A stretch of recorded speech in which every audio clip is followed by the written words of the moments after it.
In accordance with our instructions, we continued toward the planet which its inhabitants call the Earth in order to study their mode of life. The intelligent creatures on this planet call themselves human beings, and they exist in an amazing variety of conditions. Some live in heat-laden jungles, wearing very little clothing on their bodies.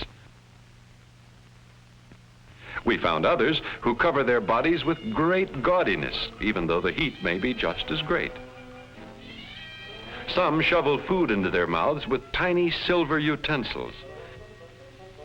Some use sticks of bamboo wood. And some use the 5 tentacle-like extensions which grow from the lower part of each hand. Some live in huts made from branches and leaves which grow abundantly nearby. And some laboriously build huge structures which they slowly fashion out of steel and stone.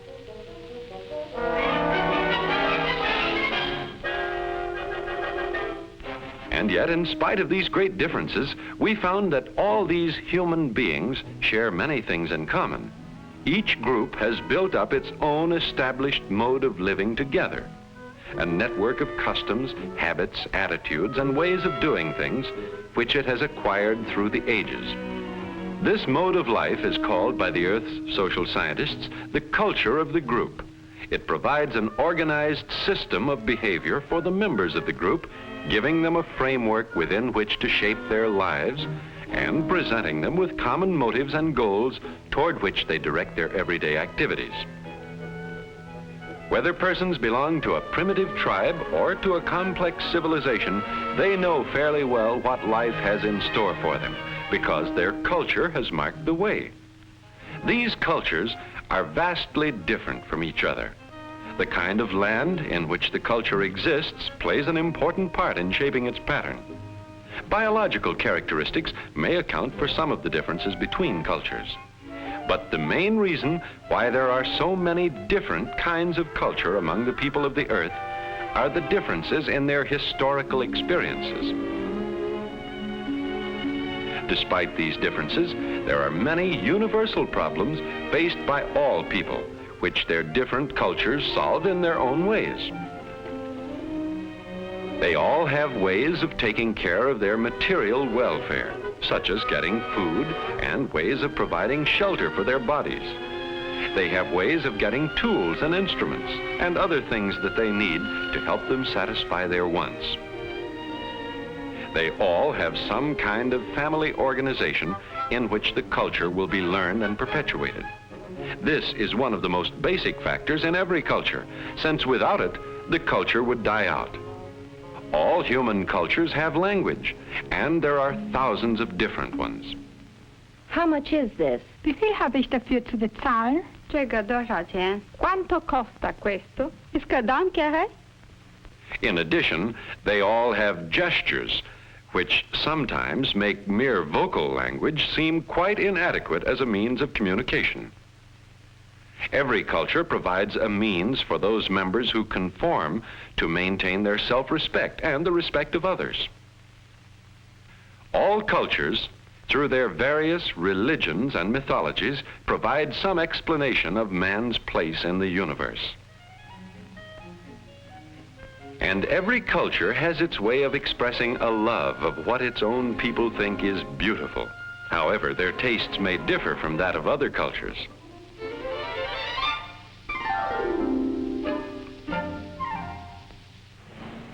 Every culture has a strong code of what is right and wrong in conduct, which often helps to keep things running smoothly. This code is called by the Earth's social scientists the mores of the culture. For example, it is part of the mores of the culture in the country which its inhabitants call United States to respect private property. And although the streets of this country are lined with four-wheeled vehicles, all looking very much alike, the individual will ignore every vehicle but one, which he calls his own.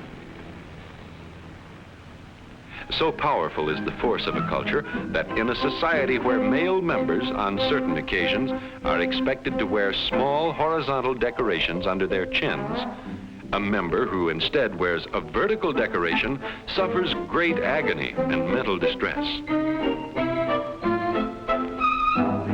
What is right in one culture may be wrong in another. In some cultures, it may be considered right and proper for a man to have more than one wife. But in the culture of the United States, should a male have on his clothing so much as a strand of hair from a female not his wife, a serious crisis may result. The mores may be different for different situations within the same culture. On public beaches, a person may be seen with very little clothing on his body, and this is considered quite natural. But should the same person appear on a street, even though he may have more clothing on his body, if he's wearing the wrong type of clothing, this would be a violation of the mores of his culture.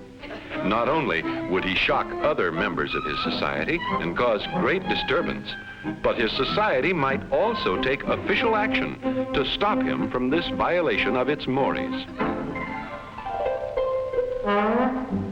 Generation after generation, this complex pattern of culture traits is handed down.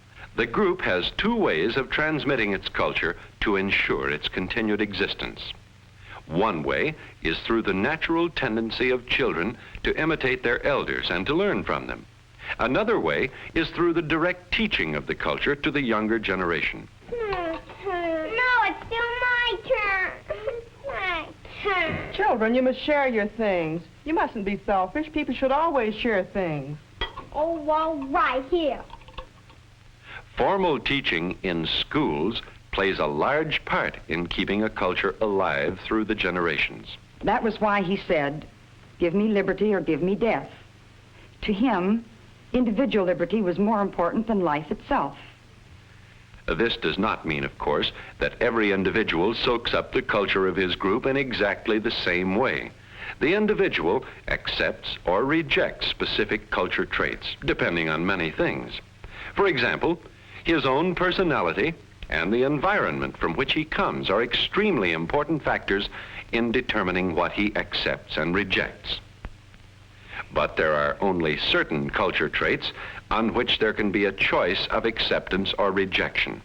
For example, the woman who works at a career has chosen to ignore the culture trait that considers the woman's place is in the home. She can do this without serious repercussions. But the same culture requires that women must be married to have children, and this culture trait is too strong for her to attempt to violate. She has no choice but to conform or be subject to great criticism. A culture which permits a certain amount of flexibility makes for a more individualistic people. A culture which demands too rigid conformity tends to stifle individual initiative.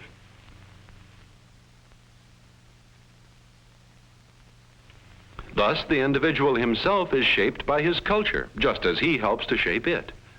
Because of this constant interplay between the individual and his culture, every culture on the planet Earth is always changing, sometimes rapidly and sometimes very slowly. These changes occur in different ways. One is through diffusion of culture traits from one culture to another. The primitive native quickly adopts many of the advanced culture's tools, whose value is readily apparent to him. On the other hand, primitive culture traits like the Indian maize are quickly adopted by the advanced cultures who see value in them. The Indian's tobacco has been adopted by advanced cultures all over the world.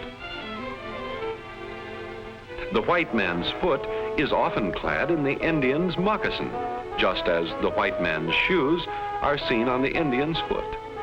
The Indian has found great value in the white man's vehicles, and the white man has found important values in the Indian's vehicle too. So cultures grow and change through their interaction on each other in the process called cultural diffusion. Another way in which cultures change is through invention and discovery. Every technological development brings about a greater or lesser change in the culture pattern. It can well be imagined what an infinite number of culture traits are bound up with a primary invention such as the wheel, and with a primary discovery like the use of fire. Such primary inventions and discoveries have made possible the immensely complicated developments of a technological age. An example is the vehicle called the automobile, which runs on 4 wheels and whose engine is driven by fire. Its introduction brought vast culture changes, especially in the country called the United States. The whole pattern of living of that nation has been changed. People are moving out of the city into suburban areas. Farmers are in closer contact with the towns. Transportation of goods has been revolutionized. These are only a few of the great number of new culture traits which have been formed around the invention of the automobile.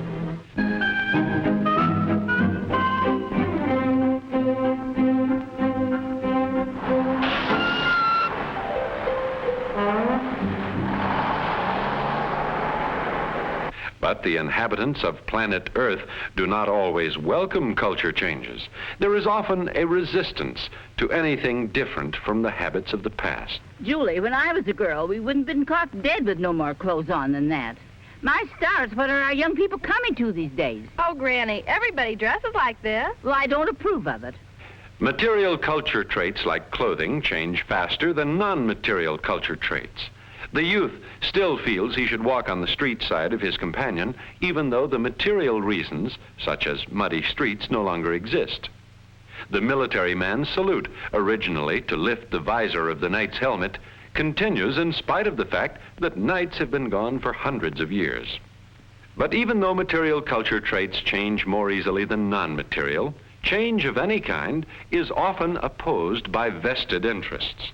We just can't do it, Jim. We've got too much tied up in present equipment. I've seen it work. It turns out those stampings twice as fast. I'm telling you, if they install those machines, it'll put half of us out of work within the year. In view of my 20 years of work in this area, I am convinced that this proposal would be extremely expensive and very uncertain of success. It can contribute nothing but confusion in an area already very much disturbed. In spite of such opposition, cultures are always changing. New ways of doing and of thinking gradually take hold. But the basic mores on which each culture is built change very slowly. Thus, they provide a set of fairly stable, long-range goals, which all the people of a given culture seek together in their effort to live in a way which they consider satisfying. As already pointed out, there are innumerable different cultures on the planet Earth. Many encompass a very small group, involving only a tribe or a series of villages. Such tiny culture groups dot the continent which the Earth people call Africa. On the other hand, the continent called Europe is largely covered by a huge civilized culture which is spread over many parts of the Earth. But whether a culture is a tribal way of life or a great civilization, it serves its people in the same way, by setting up goals for a way of life through which they can achieve personal happiness if they conform. Thus, knowing the culture of any group charts the way to a fuller understanding of the people themselves.